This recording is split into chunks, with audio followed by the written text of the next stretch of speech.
Were you living at home? Were you renting? No, so we were renting. We've been renting for 5 years. Saved up using the ISA, saved up in other ways, so just saving up where I could. But I was lucky enough to have a financial planner come into my work. At that time, I genuinely didn't know a lot and was probably quite embarrassed to tell anyone that I didn't know a lot.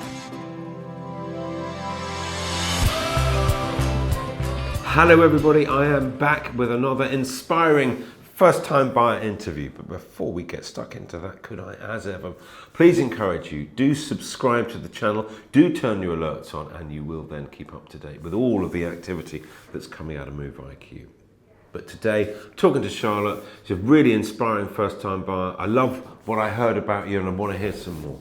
You're 27 years old, you bought your first property at the back end of last year, 2019, in a time of uncertainty. Everybody else seems to be sitting on the fence, not doing anything, worrying about stuff, but you got stuck in and pulled it off. Well, I tried my best, yeah, absolutely. Congratulations, thank and really, you. I really do mean congratulations. Thank you.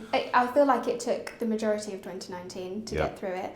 I think everyone probably feels like their journey took a long time, but for us personally, we were in a situation without a chain either side, and it still took 21 weeks from offer to moving in, which for me feels like a long time. I'm sure there's other people out there that have had much worse.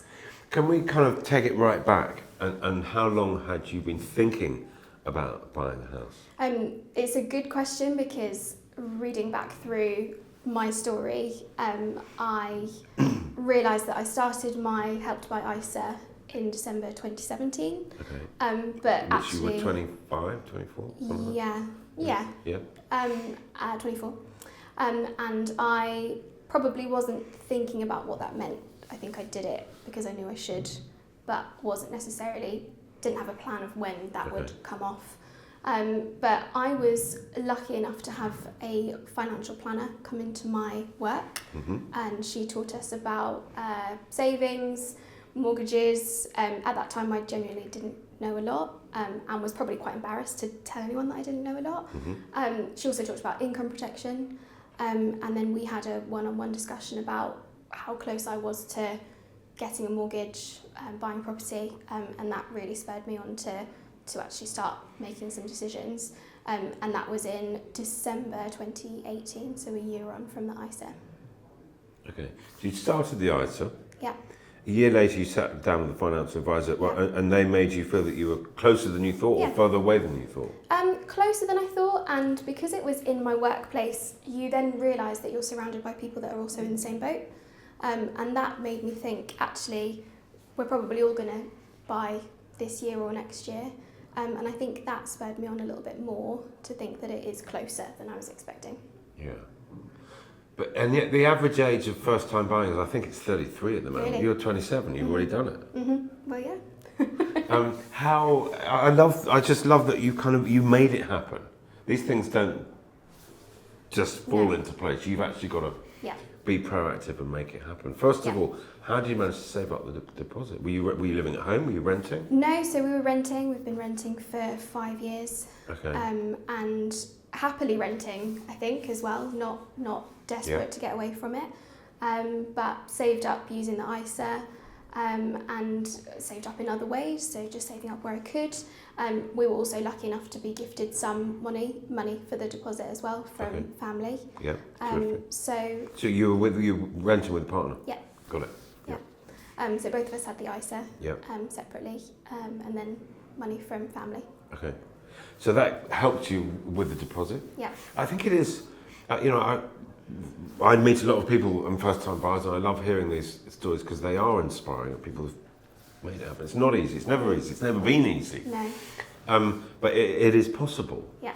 But actually, it's a lot of people living at home, and therefore it's much easier to save cash. Yeah. But when you're paying rents have been climbing, banks are wanting bigger levels of deposit, it's tough. Yeah, absolutely. And I think for me, the turning point was going to see the financial advisor, because we went through all the money side of things, what I was paying now, how that would be different if I owned, and she did all of the mortgage searching for me as well. So I felt like I was really taken care of from that perspective. Did the mortgage advisor help you figure out your monthly outgoings, how your monthly outgoings would differ whether you were renting or actually had a mortgage and owned a property? Yeah, absolutely. We looked at the current ones and then sort of put a cushion around each of those payments to make sure that I'd be okay. I think naively I assumed that bills would be bills anywhere that you are. We've now realised that the council tax is much higher, something that I didn't take into account, but she helped us do that. So you'd seen the mortgage advisor, you got your deposit, your bit of help from family, Yeah. mortgage was kind of sorted, Yeah. then what? Well, interestingly, we started the search before we knew what bracket we were looking in. So we were looking... Fatal blow. Honestly, don't know how we picked this figure, but we just started looking at 180 and saw some houses. Okay. It seemed like they weren't big enough, or they were in a not very good location. But then the mortgage information came back and we were looking at a completely different bracket. What should you have been looking at? We got... The mortgage information was 267 between the two of us, but obviously using the helped by ISA, we were capped at that 250 anyway. Okay, yes. So we ended up looking around the 230, 250. Unfortunately, a lot of people fall into that trap. Yeah. You don't go shopping for something unless you know how much money you've got to spend. Yeah. I think we were in that frame of mind of just seeing what was 180 out there. got us. It soon turned into a fast-moving game. So obviously estate agents want you to then make a decision. Did you like it? Did you not? Why not? We did put an offer in at 180 for a property, which we then took back. Okay. Once we realised that we were in a different bracket. Yeah. But you almost feel like you should do that if you like something because of the speed that things move. So yeah, then we started the search again, really at different money. And what did that change in your search? A different area or an extra bedroom, or what did it bring? It changed the finish, I think. So we were always looking 3-bed. We were always looking... Parking was a main thing for us, being near the city centre. Yeah. Parking's not something that you get with every property. And this is Norwich, isn't it? Yes. Yeah. So it didn't change the spec, but it changed what finished product you got, so whether it was a project or whether it was something that you could just move straight into. How many properties do you think you viewed? I think all in all it was about 7 or 8 properties, and that's within the 180 and the higher bracket. But yeah, all over Norwich, different directions but around the outskirts. Same spec, 3 bedrooms. Yeah. And was there much variety between them? I mean, how did you choose the one that you went for? So cliche, but you know when you walk in. I think it seemed much bigger than anything that we'd ever seen. Okay. We've got parking for about 7 cars, which is unheard of, and it just felt like the right house for us. How long do you think you were at the property before you knew it was the one? 10 minutes. And I think as well, what's funny about that is I started to play a bit of a game whenever I would view a property, because we often viewed with the vendors rather than the estate agents. And I do firmly believe that they're buying you as much as you're buying the house.